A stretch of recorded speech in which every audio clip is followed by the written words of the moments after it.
You have no idea what I've seen in the American tea world. I actually hosted 5 food shows before. That's like a $50 million project. Asians and Asian Americans. They're different cultures. Oh, shucks. Hello, everybody. Welcome to Jesse's Tea House. Very happy to be here today with Simon Twu. Hey guys, how's it going, man? Basically, what we're going to be doing is we're going to be drinking some tea and talking about Simon's experience being an actor in both China and the United States. So I was trying to think of what tea I would make for you to begin the conversation. I asked him behind the scenes. I was like, anything you personally drink? And I was like, oh, we got a tea person. He's like, oh, I'd like some high mountain oolong tea. And I'm like, oh, actually, I have that. I got some Alishan Oolong cha. So this will be a Alishan Oolong cha is the best. Usually it comes in little pebbles, right? Yep, there we go. There you go, just like that, guys. Leaves.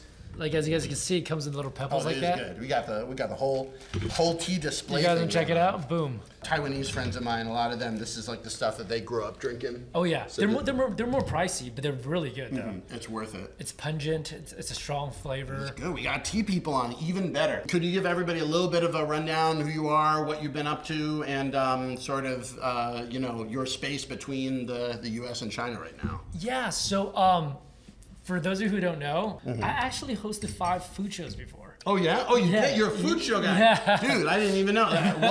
What was it like hosting food shows? Did it make you hungry? You know what? It makes the audience hungry, but the person who's hosting it, oftentimes you have to eat a lot. Oh. So we always have a spit bucket, for those of you who don't know. It's delicious food and you're spitting it. It's kind of like, but you have to. If you're eating like 7 meals a day, 8 meals a day. Well, you can't actually eat it. You can't. But it's fun. So like I love learning about tea. I love learning cultures and foods, and thanks for having me. Oh yeah, for sure. So this is the Alishan High Mountain Oolong. I feel like because of Boba, actually, more and more people in America know what oolong is. So because it's like, who would have guessed it would be Boba that brought like really good tea culture to the States? What, have you been to the original Boba store in the world? The original Boba store? Yeah. Where's the original Boba store? It's in Taichung, Taiwan. It's in the middle of Taiwan, and it's called Teatime. That's like a very high level name for a boba place. You have to visit, by the way, since you do this. Give it a try. You have to visit. Okay, so they actually use very high quality tea for their boba.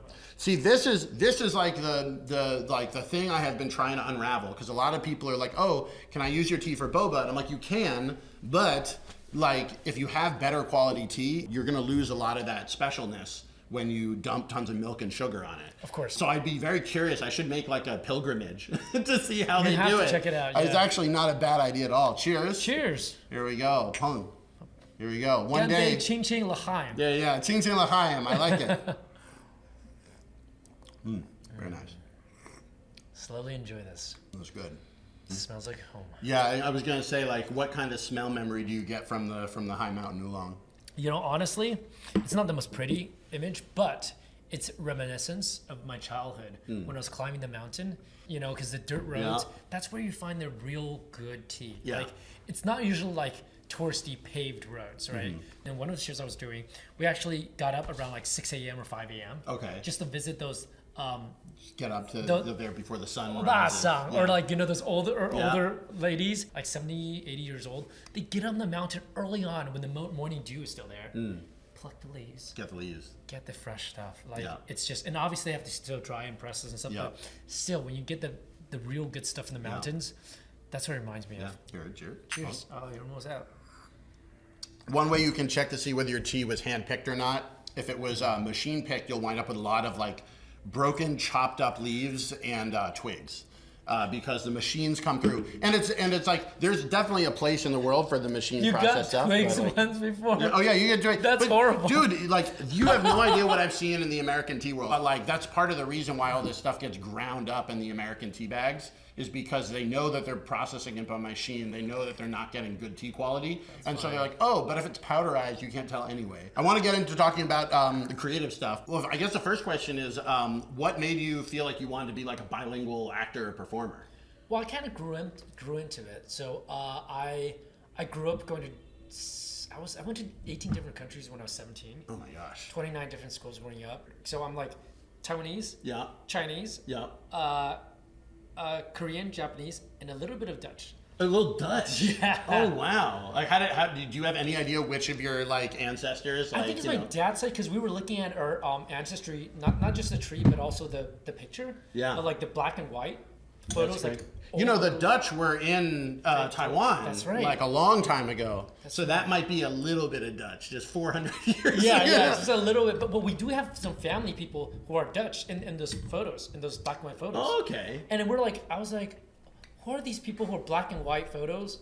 They look white. Yeah. Here's a question. What was the term for Lawai 400 years ago? Like, what did they call? They call them Lawai. I don't know. Actually, I know. Oh, you do know? Oh, dude, I was making a joke. What did they call them? I think it's like 白鬼子. 白鬼. Yeah, 白鬼. Oh, yeah, that's fine. Yeah, 白鬼. That was white ghost. White ghost. Because they're so pale. That was always my joke is like, you know, the Halloween in China, I never had to get a costume because I'm always a 白鬼. I'm always the white ghost. Oh, man. Cheers. This is kind of the cool thing about growing up, I guess, around the world is you've kind of accumulated a lot of like different places and stories and it all comes together. Do you feel like that helps you be a better actor just in general? Oh, 100%. Like acting is all about incorporating or understanding someone's culture and empathy. So if you don't understand its culture, there's no way. Yeah. I love that we were to use empathy because that was always the biggest challenge for me, I felt, as a white actor in China, was there were only so many roles. You had Chinese writers who like need to have a Westerner in a scene for a very specific tool. It almost felt like I was a hammer. I was like, I'm useful for this scene for that. And welcome to the club in America. I know, right? And so this is the thing is I feel so much empathy for the Asian performers now who are like trying to figure out like how do you work into that thing. And for me, the solution was writing and producing. And so the idea that like you might wait 50 years for somebody to write that role that you really like. Or you can be, I don't have to say you make the whole movie yourself, but you can be a part of making the movie and not just the end actor. Did you find any sort of thing like that, either here in the States or being sort of like a international Chinese acting in China? Yeah, well, so it was really funny. So when I was working in Taiwan and also China, it was really interesting because we were the majority, like you said. Yeah. So most of the writing, I was able to incorporate myself. Yeah. But I was also very lucky because I was bicultural and bilingual. So I was able to help them with some of the script because I did my homework. I did a whole month. It wasn't covered by production, but I did my whole month and a half of research for the role. So I literally lay on, it's a film about soccer. So I laid on the soccer and went to the local places to play pickup game with people. Nice. I did everything, a month and a half, which is the US training, you know, the Meister technique, you know, really this, you know, some sense memory techniques, you know, really just method acting, really. I remember that after that, they shot that scene. We had a conversation with the writer and he was like, Simon, I'm gonna give you the liberty, change whatever you want, as long as the writer and you guys agree, go ahead. That's good. I was like, whoa, like in America, you like, never get that. No, 如果我们在北京录节目的话，这样可不行，还得休息一下，对对，就是这样，肚子要稍微大一点，对，肚子大一点之后，哎，这样好，我告诉你好。然后这个我们就缺一点北冰洋菊花茶。北冰洋，对 I don't know why。白酒，白酒。来，哎，干了，哎呀，哎，这好，再给你倒。领导别闹，不行，We just went full Beijing on this show real fast. That's the thing is I found is like I miss Beijing so much. I lived there 9 years, and it's like you give me half a moment to go back into the old Beijing mode, and I'm like, bam, I'm there. Yeah, I'm there. It's fun. I still feel well, and so this is another question, maybe a little bit more of a personal question, but like, what was one thing that you learned as somebody that floated between the two creative worlds? That kind of like gives you a little bit of an anchor of how to be you in both places at the same time. So it's a blessing and a curse of the way I was raised. I kind of grew up myself with my grandparents and my family. You got to be independent right away. Yeah. Very early stage. And I had to immerse myself in different languages. So one thing I learned early on is to appreciate the people that helped you and how to blend in, how to understand people fast. Short amount of time for survival purposes. So that really got me to understand people's psyche and empathize at a deeper level. And I think because I didn't have the ego of like, oh, you know, my culture's the best, you know? So it really got me to immerse myself faster. And the more you live in other places, I feel like the more I'm like, you know, you just have no idea when you go to a place, like whether your home was doing it better or their home was doing it better. Also define better for who? Yeah. So like, once you start breaking all that down and again, looking at it with empathy, you're like, wow, there are many, many ways to live. And so I think the challenging part for me in coming back here has been, okay, now that I have broken down those things and I'm more open myself, I get back to the States and nobody else has done that. It's just the people that lived abroad. Like, you know, I go and do like English stand-up shows. The guy's like, how should I introduce you? And I'm like, oh, tell them that I was on Huan Le Xi Ju Ren and, you know, whatever, Bali Ho To Wu Xiu. Next guy's really funny. Yeah, next guy's really funny. You know, like, but I'm like, and then the joke here is that like, it almost feels like, It's funny. It's like behind that joke, it almost feels like, oh, but my shows aren't as good because they happen in China. Like you said, not everyone actually values the credit there. Yeah. Even some people I've talked to, I don't want to name any names, Yeah. were like, so all of those things in Chinese, huh? So, you know, that's like student films. Yeah. Or like, people, like, I was like, wait, that's like a $50 million project or a $100 million project. Like, breaking it down, I feel like I met a lot of bad people when I first came back, in terms of, like you said, is more close-minded. And that's why there's a natural instincts to click with third culture kids or people who are international backgrounds. Because we think more alike and we're more like open to like, oh, let's change. Let's be agile. But at the same time, honestly, I just wish that people can go out a little bit more. You know, travel a little more, see different cultures. Like, yes, there are projects that in Asia that weren't as good. But there are also amazing There's also good stuff. talent. Kind of in some way what the tea has been good for is because, you know, Americans don't know very much about Chinese tea, but then you just show like even just the basic thing of seeing the table and seeing the leaves and seeing the color of the tea and how it's done from the pitcher to the filter to the cup and all this sort of things. Like it makes people realize like, oh, maybe if there's a lot to tea that, of course it was developed in China. Of course in Asia they're doing great stuff with tea. Maybe there's also other stuff they're doing great stuff with and it's just you don't see it because it's not showing up in front of you. I feel like that's the direction we need to go to the next level. You know, the authenticity and stuff like that. Because again, and it's a constant struggle even when I first came back to see the Asians versus the Asian Americans and or even levels of that. But honestly, I would love to be, because we've lived in different cultures and I was literally raised in America. So we see the difference. And I know that, and I can't wait to find that team that can sell, like you said, the products or projects here, but also make sure we really, really honor the authenticity of also the locals, if that's what we're talking about. If you're talking about Asian Americans, fine. But if you're talking about actual real Asian stories, if it's historic or not historic, please be authentic, you know? I've been a little bit surprised coming back into, you know, moving to Hollywood and then realizing that a lot of people in Hollywood that make the stuff don't recognize the difference between Asians and Asian Americans. They're different cultures.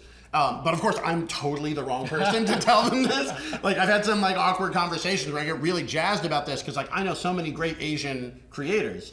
And then people will be like, oh, like, well, there's so much interest in Asian content now. I'm like, well, there's a lot of interest in Asian American content, but like, I can't set up a show for like a top comedian from Asia here and get like anyone from the scene here to help me. I mean, ultimately it comes down to where the money is made. If they are able to make the money in the Asian market, then they can do that. In China specifically, it's hard to make money in the Chinese market if you're coming from the outside. Yeah, like you mentioned earlier, we kind of have to create your own projects.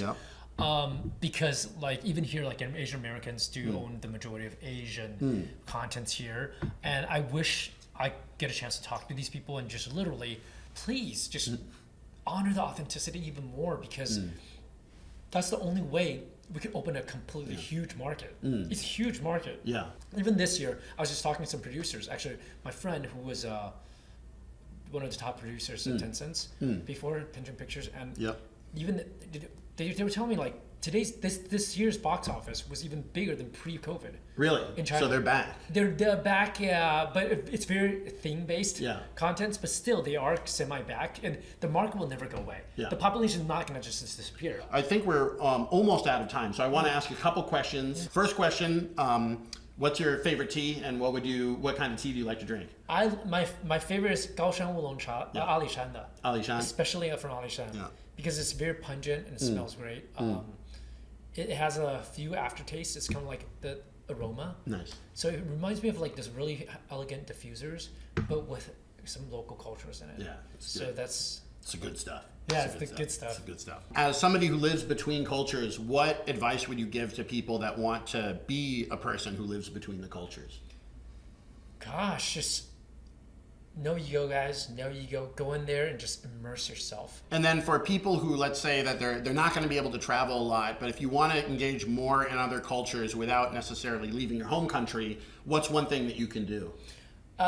Follow me on TikTok, and we'll talk about. That was smooth. That was smooth. Oh, so smooth. No hair on that. Oh, just so smooth.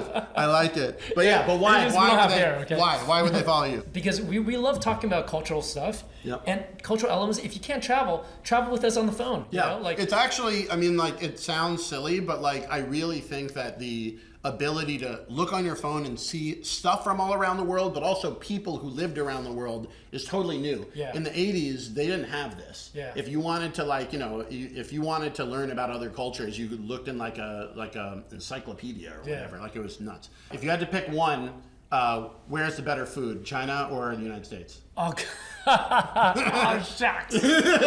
Honestly, there's a lot more different flavors and stimulus in China. Yeah. So much more. But honestly, I can never say favorite for any culture because I love traveling. Yeah. But I do like my own version of Chinese food where I like implement other ingredients and fresh ingredients and everything. You're beyond the boundaries. You have use to. whatever you want. Yes.